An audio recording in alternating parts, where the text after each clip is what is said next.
뉴턴의 운동 법칙 중에 제1법칙이 있습니다. 관성의 법칙입니다. 외부에 힘이 가해지 않는 한 물체는 자기가 있는 그 상태로 유지하려고 합니다. 쉽게 이야기하면 이 앞에 물컵이 있습니다. 제가 물을 마시지 않으려고 하면 이 컵은 그대로 여기 머물러 있는 것입니다. 우리의 신앙도 마찬가지입니다. 하나님의 말씀이, 성령의 은혜가 우리 가운데 있을 때에 우리의 신앙이 새로워지는 줄 믿습니다. 그러나 전혀 갖고 있었던 신앙, 이대로가 좋아, 지금쯤이면 됐어 라고 하면 우리의 신앙에 아무런 변화가 없습니다. 특별히 오늘은 루터의 종교개혁 507주년을 기념하는 주일입니다. 개혁의 의미를 되살리면서 신앙을 어떻게 개혁해야 될지 함께 말씀을 살펴보기 원합니다. 마틴 루터는 법률을 공부한 사람이었습니다. 그런데 어느 날 그가 친구와 함께 비 오는 날 이 들판을 거느리게 됩니다. 비가 많이 내리고 또 천둥 번개가 쳐서 친구와 함께 나무 밑으로 비를 피했습니다. 그런데 번개가 나무에 치면서 옆에 있던 친구가 번개를 맞게 됩니다. 한순간에 친구가 직사하게 됩니다. 그 광경을 봤던 루터는 자기가 살아있는 것이 은혜요, 벼락의 위기에서 건진받은 것을 깨닫고 법학도에서의 인생을 정리하고 수도사의 삶을 살아갑니다. 막상 수도원에 들어가니 하나님의 말씀과 수도원의 가르침에 거리가 생기는 것을 보게 됩니다. 고민에 빠지게 되면서 고행을 합니다. 선행에 힘씁니다. 그러나 여전히 자기의 마음 가운데 평안함이 찾아오지 않습니다. 이런 번민 속에서 마틴 루터는 로마서와 갈라디아서를 가르치며 연구하면서 이때 하나님의 귀한 진리를 깨닫습니다. 오직 의인은 믿음으로 말미암아 살리라. 그동안 고행하고 선행해서 내가 의로워지고 또 구원받는 것이 아니라 오직 믿음으로 산다라는 귀한 구원의 감격과 기쁨을 얻게 됩니다. 그래서 루터는 하나님 앞에 의롭게 여겨지는 것은 인간의 수행이 아니라 고행을 통해서 얻어짐이 아니라 예수 그리스도를 믿는 믿음으로 말미암아 의롭게 되고 구원 있게 된다는 그 사실을 깨닫고 종교개혁을 일으킵니다. 그래서 종교개혁의 3대 원리하면 오직 성경으로 돌아가자, 오직 믿음으로 말미암아 살리라, 오직 하나님의 은혜만이 있다라는 것을 강조하면서 하나님과 인간 사이에 오직 그리스도만이 유일한 중보자이심 되심을 선언합니다. 이런 사실 앞에 1517년 10월 31일에 독일의 비텐베르크 성 교회 문 앞에 면죄부 판매를 비판하는 95개주의 방방문을 붙이게 됩니다. 그리고 그 종교개혁의 내용은 가톨릭의 절대적인 교황권에 대한 도전이었습니다. 그동안 가지고 있었던 교회가 많은 모순과 비신앙적인 모습을 갖고 있었습니다. 그 앞에 폭탄적인 선언을 했던 것이 바로 종교개혁이었습니다. 이러한 루터의 종교개혁의 시발은 로마 교황이 발행했던 면죄부가 인간의 죄를 씻어주는 것이 아니라 하나님의 용서와 사죄의 은혜가 그것을 통해서 은혜 받는다라는 사실을 확신하면서 비롯되었습니다. 때문에 그 전에 교회가 가지고 있었던 교회의 보물은 교황이 아니라 하나님의 은혜의 복음이라는 이 보물을 다시 한번 발견하게 됩니다. 이처럼 교회가 타락하게 된 근본적인 원인은 여러분 무엇보다도 유일한 진리이신 하나님의 말씀으로부터 멀리 떨어졌기 때문입니다. 하지만 중세교회는 하나님의 말씀으로부터 멀리 떨어져 있음을 인식하면서도 문제를 알면서도 전혀 새롭게 변하지 못했습니다. 성경을 대체하는 것이 세월이 지나면서 그동안 쌓아온 교회의 전통과 간습에 의존하는 신앙이었습니다. 지금의 모습이 좋습니다. 지금의 신앙의 모습이 괜찮습니다 라고 생각했습니다. 그 대표적인 것이 무엇이냐면 성자였습니다.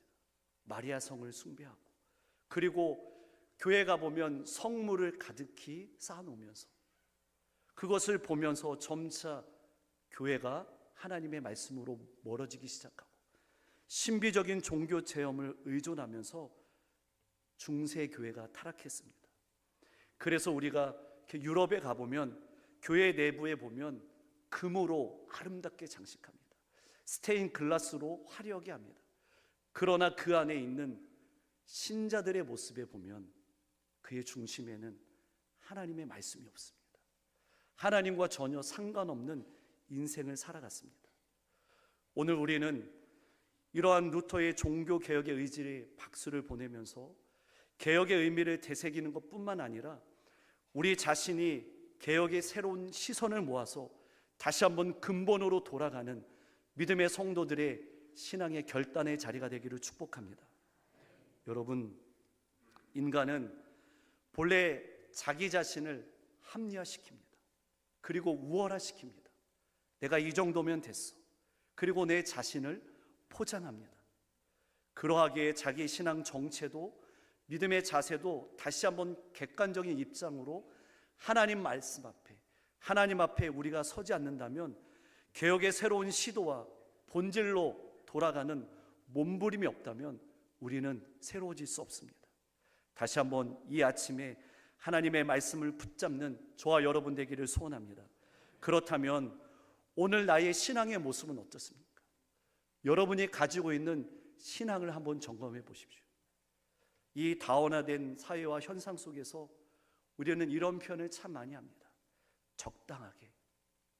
때로는 이 정도면 됐어. 사회의 모순되는 모습을 보면서도 나 말고 다른 사람이 하겠지. 또한 우리가 관계하는 모든 관계 속에서 동료 사람들에게 소외되지 않기 위해서 종교 생활하면서 타협적인 신앙의 모습은 혹 있지 않습니까? 이러한 신앙적인 양태가 오늘 지속되려고 하지 않습니까? 인식하고 있으면서도 올바른 신앙적인 행함으로 옮겨지지 못하는 모양은 혹 있지 않습니까? 이 가을에, 이 아침에 새롭게 조명해 보길 원하며 저는 구약의 한 역사와 특별히 한 인물을 보면서 신약의 바울의 개혁의 고백을 보면서 오늘 하나님의 말씀을 함께 나누려고 합니다. 먼저 구약의 역사를 살펴봅니다. 이스라엘의 첫 번째 왕이었던 사울왕, 그리고 2대 왕으로 다윗왕, 그리고 3대로 솔로몬의 왕이 단일 왕국으로 이스라엘 백성들을 치리합니다. 그러나 솔로몬 이후의 자식 때부터 두 나라로 남과 북으로 분열되기 시작합니다. 그래서 남쪽에는 유다라고 했고 북쪽을 이스라엘이라고 했습니다. 남유다 왕국은 20명의 왕이 치리합니다. 북쪽 이스라엘은 19명의 왕이 이 이스라엘 백성들을 남쪽과 북쪽을 치리합니다. 오늘 이 아침의 이야기는 남쪽 지역의 유다 왕의 이야기입니다. 유다의 첫 번째 왕이었던 르호보암, 그 왕은 하나님을 떠난 왕이었습니다. 거의 하나님을 배반한 왕, 첫 번째 왕부터 계속해서 하나님을 배반했습니다. 여러분 보십시오. 이스라엘 백성들 어떻게 잘 됐습니까? 하나님이 그들을 먹여주시고 또 그들을 개입하시고 또한 강성하게 만들어주셔서 이스라엘 백성들이 복을 받으며 살았습니다. 그런데 그들의 모습을 보면 하나님을 배반합니다. 우상을 섬깁니다. 이 모습은 어쩌면 우리의 모양과 비슷한 왕들의 모양이었습니다. 그들 모두는 여전히 유다 왕들의 그릇된 제약된 모습 그대로 답습하고 있습니다. 그래서 성경 여러 부분이 그의 부친의 행함같이 여호와 보시기에 악을 행하였다라는 것입니다. 선조부터 하나님을 배반했던 악의 모습 계속해서 답습하고 있었습니다. 그런 가운데 오늘 본문의 요시야 한 어린 왕은 여호와 보시기에 정직하게 행하였다라고 성경은 기록합니다. 그는 어떤 은혜 때문에 그 조상들이 가지고 있었던 모습에서 돌이켜서 여호와께로 돌아왔습니까? 하나님의 은혜의 모습이 그에게 어떻게 있었는지 살펴보길 원합니다. 그의 할아버지 14번째 왕이었던 므낫세입니다. 역대하 33장 3절 말씀에 보면 우리 있습니다. 시작. 그의 아버지 히스기야가 헐어버린 산당을 다시 세우며 바알들을 위하여 제단을 쌓으며 아세라 목상을 만들며 하늘의 모든 일월 성신을 경배하여 섬기며. 아멘. 여기 마지막에 보면 경배하며 섬기며라는 반복적인 단어에 초점을 맞춥니다. 여러분, 얼마나 하나님을 섬기는 백성의 왕으로서 비신앙적인 모습입니까? 그러나 더 안타까운 것은 역대하 33장 4절 말씀에 보면 있습니다. 시작. 여호와께서 전에 이르시기를 내가 내 이름을 예루살렘에 영원히 두리라 하신 여호와의 전에 제단들을 쌓고. 아멘. 우상을 섬기는 그 제단을 여러분 어디에 쌓았습니까? 여호와의 성전에 쌓았습니다. 하나님의 마음이 얼마나 아팠겠습니까? 하나님을 섬겨야 되는데 그 백성들이 우상의 신을 가져다가 성전에 쌓았습니다. 성전에서 이만큼 비신앙적인 모습들이 그의 나라뿐만 아니라 그의 가정에 계속해서 흐르고 있습니다. 그러므로 그의 아버지 15번째 암몬을 보면 나이 20세의 왕에 오릅니다. 오른 후의 모습, 역대하 33장 22절 말씀에 보면 있습니다. 시작. 그의 아버지 므낫세의 행함같이 여호와 보시기에 악을 행하여 아몬이 그의 아버지 므낫세가 만든 아로새긴 모든 우상에게 제사하여 섬겼으며. 암몬도 다르지 않았습니다. 아버지 므낫셋이 세운 우상 그대로 동일하게 섬겼습니다. 성경은 여기에 끝나지 않았습니다. 역대하 33장 23절에 보면 더욱 범죄하였더라. 흐를수록 하나님께 악한 일을 행했습니다. 이만큼의 하나님 앞에서 불신앙적인 모양들 그의 가정 가운데 계속해서 흐르고 있습니다. 그런데 그 가운데 암몬의 아들 요시야를 봅니다. 그는 역대하 34장 22절 말씀에 보면 있습니다. 시작. 여호와 보시기에 정직하게 행하여 그의 조상 다윗의 길로 걸으며 좌우로 치우치지 아니하고. 아멘. 요시야 때 여러분 이 악을 끊습니다. 종교의 개혁이 일어납니다. 여호와 보시기에 정직하게 행하고 좌로나 우로나 치우치지 않는 신실한 믿음을 가진 사람이 요시야입니다. 요시야는 역대하 34장 3절 말씀에 보면 그 조상 다윗의 하나님을 비로소 이때부터 찾았다고 합니다. 이때부터 하나님의 성전이 거룩하게 됩니다. 이때의 개혁이 일어납니다. 신앙의 개혁이 일어납니다. 요시야는 나이 8살에 왕에 오릅니다. 오른 그가 12년 때 되는 20살이 되었습니다. 여러분, 보통 사람 같으면 감정 처리가 잘 안 됩니다. 이성적인 판단이 온전하지 못한 때입니다. 그런데 이때에 요시야는 개혁을 일으킵니다. 비로소 하나님의 제단에서 말씀이 살아났고 유월절을 온전히 지키는 놀라운 은혜를 감행하게 됩니다. 이것이 요시야의 종교의 개혁입니다. 이때 선침부터 조보와 붓진 때부터 온 나라와 온 성과 온 가정에 퍼져 있었던 부정적인 요소를 여러분 생각해 보십시오. 이것이 1년 안에 흘러왔던 것이 아니라 몇십 년 흘러왔던 이런 악행들을 단 하루에 개혁한다라는 것은 그리 쉽지 않은 일입니다. 그런데 놀랍게도 요시야는 3절에 보면 아직 어렸을 때에, 오히려 어렸을 때부터 놀랍게도 철저하게 하나님 중심적인 삶의 모습, 신앙의 모습을 회복했던 것이 요시야의 모습이었습니다. 여러분, 그렇습니다. 이후에 어느 날 다짐하겠다고 되는 것이 아닙니다. 지금 이 순간 이 예배 자리에서 우리도 결단해야 될 줄 믿습니다. 나도 예수를 영접했던 그 순간, 여러분 생각해 보십시오. 얼마나 뜨거운 순간이었습니까? 두 눈물을 흐르면서, 두 눈에서 흐르는 눈물 감출 수 없었고, 하나님 중심적인 철저한 신앙으로 내가 살겠다라고 고백했던 그 순간, 그 순간으로 돌아가는 결단이 이 자리 가운데 있기를 주님의 이름으로 소망합니다. 더 나아가서 여러분 자녀들에게, 후손들에게 어릴 적부터 하나님 중심적인 신앙으로 가르치기를 소망합니다. 여러분, 이유가 아닙니다. 지금 결단해야 합니다. 요시야처럼. 그는 어떤 단행을 했는지, 어떤 개혁을 했는지 우리는 질문하면서 우리도 우리의 자리에 어떤 개혁이 일어나는지 세 가지로 말씀을 나누려고 합니다. 첫 번째로는 하나님을 대신하는 것들, 비슷한 것들, 가짜, 이미테이션, 이런 우상들을 철저하게 배격했습니다. 하나님께서 이스라엘 백성들을 출애굽시켰습니다. 그리고 시내산에서 그들에게 십계명을 주셨습니다. 그러면서 그들에게 출애굽기 29장 말씀에 보면 하나님이 이 모든 말씀으로 말씀하시되 나는 너를 애굽 땅 종되었던 집에서 인도해낸 내 하나님 여호와다라고, 너를 창조하시고 너를 이끌어낸 여호와 하나님이다 라고 말씀하시면서 그들에게 주었던 첫 번째 계명, 너는 나 외에 다른 신들을 내게 두지 말라라고 말씀했습니다. 그런데 여러분 어떻습니까?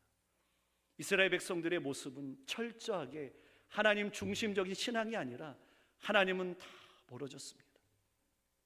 그들이 살아가면서 주변에 있는 그 가나안 족속들이 그들의 모습을 보면서 우상들을 섬겼습니다. 그러나 이때의 요시아는 이때의 종교의 개혁을 일으킵니다. 여러분 역대하 34장 3절 말씀 있습니다. 시작. 아직도 어렸을 때 곧 왕위에 있은 지 8년에 그의 조상 다윗의 하나님을 비로소 찾고 제12년에 유다와 예루살렘을 비로소 정결하게 하여 그 산당들과 아세라 목상들과 아로새긴 우상들과 부어 만든 우상들을 제거하여 버리매. 아멘. 비로소 정결하게 합니다. 여러분 교회도 성전도 정결하게 하고 이스라엘 백성들의 그 심령도 정결하게 했습니다. 그리고 우상들을 제거해 버립니다. 이제 무리가 왕 앞에서 바알의 제단들을 헐고 태양신들을 찍고 아사레의 목상들과 우상들을 뽑아버립니다. 이런 우상들을 섬기는 것들이 왕의 궁정에 있는 것뿐만 아니라 우상들이 역대하 34장 3절 중반절에 보면 유다와 예루살렘까지 있었다고 이야기합니다. 즉 유다 전 지역에 하나님의 성전까지 팽배하게 우상들이 있었습니다. 우리는 여기서 깨달아야 합니다. 우상이라는 렌즈를 통해서 내 믿음과 여러분의 삶을 바라보십시오. 세상에서 하나님을 대신하는 것들이 참으로 많습니다. 오늘 우리의 깊숙하게 와 있습니다. 요즘에 유반젤리즘이라는 신조어가 있습니다. 유반젤리즘은 코로나 이후에 사용량이 폭발적으로 증가한 유튜브가 복음 전파에 적극적으로 사용되는 것을 가리키는 말로 유튜브와 복음을 뜻하는 에반젤리즘, 이것을 결합한 신조입니다. 여러분 들어보셨을 것입니다. 그런데 이 조사에 의하면 개신교인들이 타 종교에 비해서 2배나 유튜브를 신청하고 있다는 것입니다. 64.8%. 여러분 핸드폰 다 갖고 계시죠? 네. 핸드폰 피면은 여러분 어떤 거 봅니까? 유튜브 보시잖아요, 그렇죠? 전혀 안 보시는 눈빛으로 보시는데 다 보십니다. 다 알고 있습니다. 그러면서 우리가 그 유튜브를 통해서 말씀의 동영상을 듣습니다. 예배의 동영상을 봅니다. 또 찬양을 듣습니다. 그리고 내게 도움이 되는 기독교 콘텐츠의 영상들을 우리가 시청합니다. 그렇죠? 네. 그런데 여기서 끝나냐는 것입니다. 여러분 절제하면서 여기서 끝나고 있습니까? 아닙니다. 세상의 우상 숭배는 여기서 끝나지 않습니다. 알고리즘을 통해서 올라오는 수많은 영상들, 기독교 영상뿐만 아니라 세상에 필터링 되지 않는 수많은 영상들이 올라옵니다. 그럴 때 우리의 모습은 어떻습니까? 그럼 자연스럽게 보게 됩니다. 저도 그랬습니다. 그래서 저의 개인적인 신앙의 고백입니다. 저는 1년 전에 넘었을 겁니다. 1년이 넘었을 겁니다. 핸드폰에 유튜브의 어플을 삭제했습니다. 일부러 삭제했습니다. 왜냐하면 그 어플을 삭제하지 않으면 제 스스로를 조절할 수 없게, 전혀 유튜브를 신청하지 않는다는 말씀이 아닙니다. 필요할 때는 컴퓨터에서 파서 봅니다. 그러나 가까이 있는 핸드폰에 있는 그 유튜브의 어플을 삭제했습니다. 여러분, 우상들은 여전히 우리의 삶에 깊숙이 들어와 있습니다. 신앙생활 속에서도, 교회 안에도 하나님을 대신하려고 신들이 참으로 교묘하게 들어와 있습니다. 그것이 무엇입니까? 오락으로도, 그리고 음식, 성공이라는, 때로는 성취라는, 때로는 가족, 더 나아가서는 나라는 이러한 부분들을 우리는 찾아서 요시야처럼 여러분 개혁해야 될 줄 믿습니다. 세상에는 하나님을 대신하려는 것들이 참으로 많이 침투해 있다는 것입니다. 갖가지 우상들이 우리의 신앙들을 병들게 하고 있습니다. 하나님보다 더 좋아하는 것들이 많습니다. 성경은 이것들 우상이라고 이야기합니다. 사랑하는 성도 여러분, 하나님을 대신하는 풍조, 사상들, 이것들로부터 철저하게 배격해서 정말 하나님 보시기에 아름다운 순결한 신앙의 소유자가 되기를 주님의 이름으로 축복합니다. 문제는 세상은 그렇다 할지라도 예루살렘 안에 그것들을 세워지는 것이 말이나 됩니까? 그런데 성경은 역대하 33장 4절 말씀에 보면 여호와께서 계신 곳에 단을 쌓았다라고 이야기합니다. 우상의 단을 쌓았다라는 것입니다. 하나님의 성전 안에 우상들이 들어왔습니다. 여호와의 신보다 바알 신을 더 섬겼던 모습이 이스라엘 백성들의 모습입니다. 바알 신은 이스라엘 백성들이 가나안 땅에 도착했을 때에 그 원주민 속에서 그들이 섬겼던 신이었습니다. 그 신은 풍요로운 신이었습니다.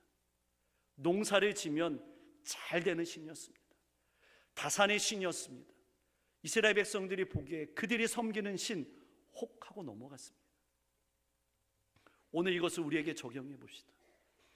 풍요로운 것들이 우리의 신앙생활에, 때로는 사회생활하면서 지위가 올라가고 개인적으로 축복을 받고 소유가 많아지면서 그것들이 진정 하나님을 잃어버리게 하고 주님께 헌신했던 자리보다 물질을 쫓아가는 모습이 혹 우리 가운데 있지 않습니까? 때로는 주님을 따르는 것 때문에, 예수 믿는 것 때문에 고난받았습니다. 아픔이 있었습니다.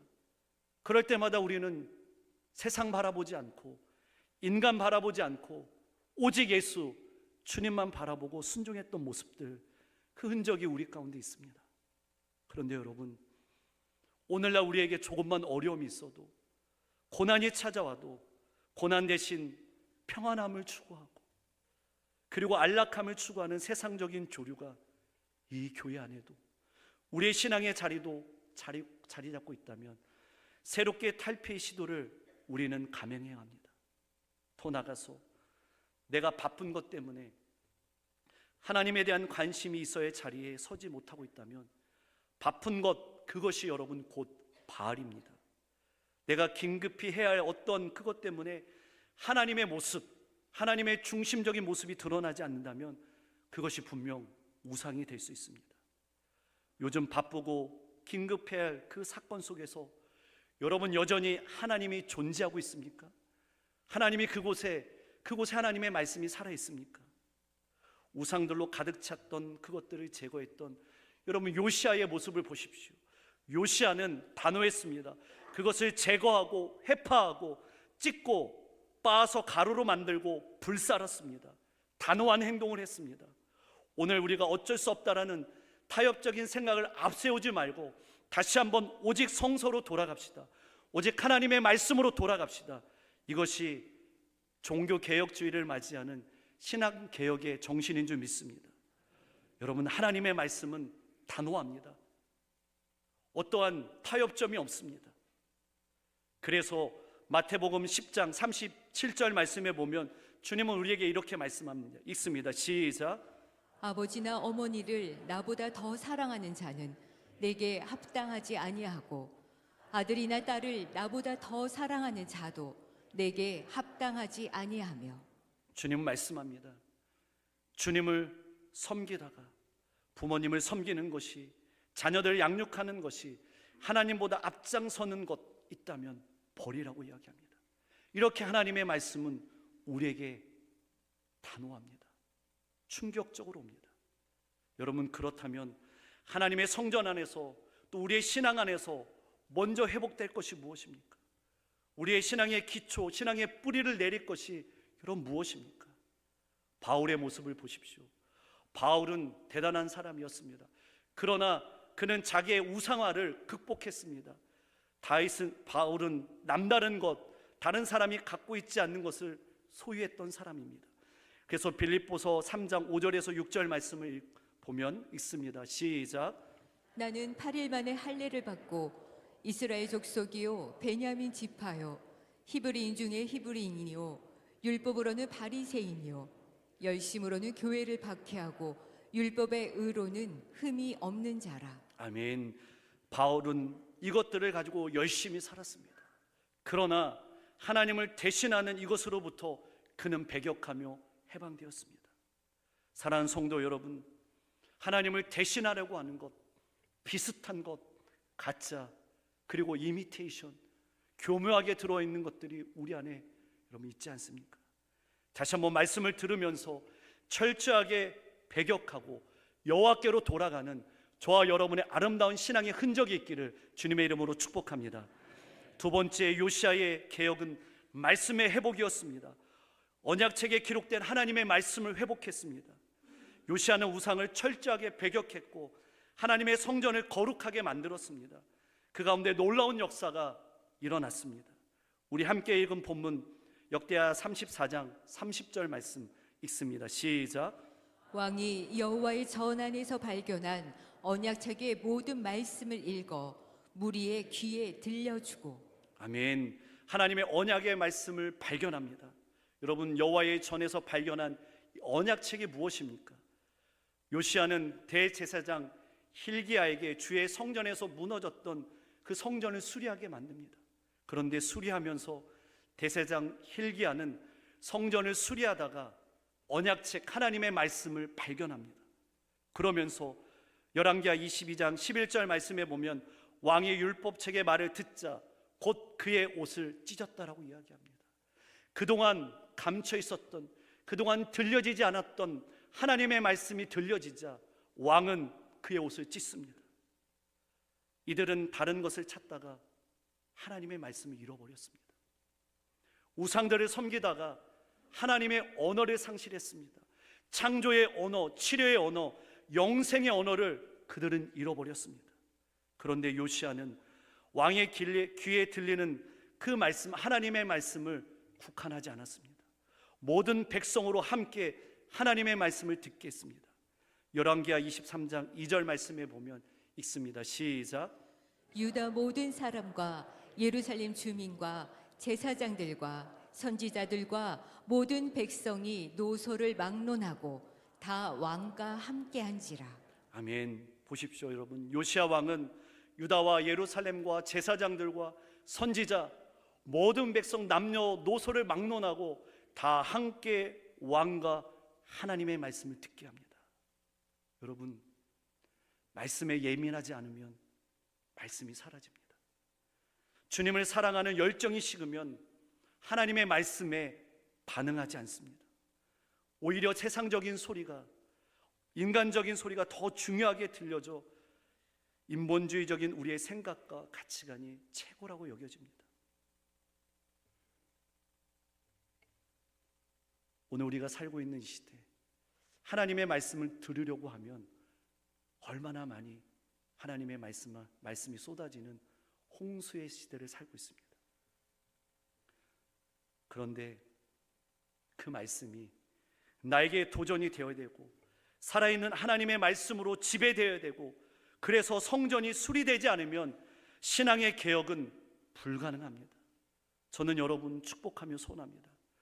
오늘도 선포되는 하나님의 말씀이 다른 사람에게 들려지는 말씀이 아니라 오늘 나에게 들려지는 하나님 레마의 말씀으로, 나에게 도전되며 살아있는 말씀으로, 하나님의 호흡이 있는 말씀으로 들려져서 성전된 나를 정결하게 하고 개혁하며 회복하는 하나님의 사람이 되기를 주님의 이름으로 축복합니다. 그래서 사도 바울은 우리에게 이렇게 말씀했습니다. 너희는 하나님의 성전이다라고 이야기합니다. 여러분, 우리가 하나님의 성전인 줄 믿습니다. 진정한 교회로 거듭나기 위해서는 내 자신을 보수해야 합니다. 성전인 나를 수리해야 합니다. 정결하고 깨끗하게 우리를 가꿔야 합니다. 그래야 주님의 말씀이 나를 회복하고 주의 말씀이 나를 살리고 내 인생의 복된 말씀이 될 수 있도록 끊임없는 성화의 여정으로 다름질하여 다시 한번 근본으로 오직 성소로 돌아가는 믿음의 성도 되기를 주님의 이름으로 축복합니다. 놀라운 사실은 하나님의 말씀이 백성들 10년 가운데 회복되고 살아날 때에 어떻게 됐습니까? 누가 시켜서, 누가 이야기해서 이스라엘 백성들은 순종하지 않았습니다. 하나님의 말씀이 그들의 귀에 들리고 10년 가운데 들릴 때에 그들은 마음을 다하고 목숨을 다하고 힘을 다하여 여호와께 순종했다라고 기록합니다. 사랑하는 성도 여러분, 여러분의 순종의 자리는 어떻습니까? 담임 목사님이 말씀해야 순종합니까? 아닙니다. 하나님의 말씀이 여러분 10년 가운데 살아 움직일 때에 반응하여 순종하기를 주님의 이름으로 축복합니다. 마음을 다하십시오. 목숨을 다하십시오. 여호와께 순종할 때에 하나님께서 여러분의 인생을 책임져 줄 줄 믿습니다. 요시아의 세 번째 개혁은 여호와의 절기를 회복했습니다. 유월절을 회복시켰습니다. 역대하 35장 1절 말씀 읽습니다. 시작. 요시아가 예루살렘에서 여호와께 유월절을 지켜 첫째 달 14째 날에 유월절 어린 양을 잡으니라. 아멘. 성전에서 발견된 그 율법책을 근거해서 유월절을 거룩하게 지킵니다. 그러면서 유다 전 지역에 여호와 신앙, 야훼 신앙을 철저하게 회복합니다. 사랑하는 성도 여러분, 여호와의 절기를 회복합시다. 더 나아가서 주의 성수를 회복합시다. 여러분, 상황과 차선을 밀려서 지키는 그런 주일이 아니라 52주 온전하게 주일 성수할 수 있는 믿음의 성도 되기를 주님의 이름으로 축복합니다. 여러분, 주일은 나의 날이 아닙니다. 나의 어떤 여가 시간을 1시간 들여서 이 자리에 나오는 시간이 아니라 주님의 날이라는 것을 믿고 오직 이 날은 주님만 영광 받아 주시옵소서. 그래서 우리가 주님 앞에 예배할 때에 하늘로부터 내려오는 참 평안의 안식을 얻고 일주일 동안 나가서 할 때에 정말 하나님 주신 능력으로 승리하는 믿음의 성도 되기를 축복합니다. 여러분, 하나님의 은혜가 사라지면, 하나님의 말씀이 사라지면 저도 제한은 없습니다. 인간적인 모습, 인간적인 방법을 찾습니다. 여러분, 생각해 보십시오. 지난 시간 모든 여정 순간마다 하나님의 인도하심이요, 하나님의 선한 손길이요, 하나님의 섭리 가운데 우리를 이끄신 은혜의 순간들이 얼마나 많았습니까? 그런데 오늘 나의 모습은 내가 했지, 내가 수고했지, 내 중심적인 모양이 드러나지 않습니까? 이것이 위험합니다. 다시 한번 우리의 신앙을 요시아처럼 개혁하여 하나님을 대신하는 그 우상들로부터 돌아서고 하나님의 말씀이 우리의 심령 가운데 숨쉬어서 정말로 유월절 절기 주일을 회복하여 하나님 앞에 귀하게 쓰임받는 예수의 사람 되기를 주님의 이름으로 축복합니다. 기도하겠습니다. 살아계신 하나님 아버지, 감사합니다. 오늘도 믿음의 성도들을 하나님의 말씀 앞에 세워주시니 감사합니다. 우리들로 하여금 잠자는 영혼을, 심령을 깨워주셔서 다시 한번 말씀으로 돌아가게 하여 주시옵시고, 하나님의 말씀이 우리를 지배함으로 말미암아 정결하게 하시고 깨끗하게 하여 주시옵시고, 하나님의 은혜를 잃어버리지 않는 믿음의 성도들 다 되게 하여 주시옵소서. 그래서 하나님께서 찾는 사람이 되게 하여 주시고, 세상의 방법이 우리를 지배할 때마다 철저하게 배격하게 하여 주시옵시고, 지난날의 모든 순간을 돌아볼 때마다 그 자리에 여전히 하나님의 은혜가 있었다라는 것을 기억하며 감사하는 믿음의 성도들 되게 하여 주시옵소서. 우리를 온전케 회복시켜 주실 것을 믿사오며 예수님의 이름으로 기도하옵나이다. 아멘.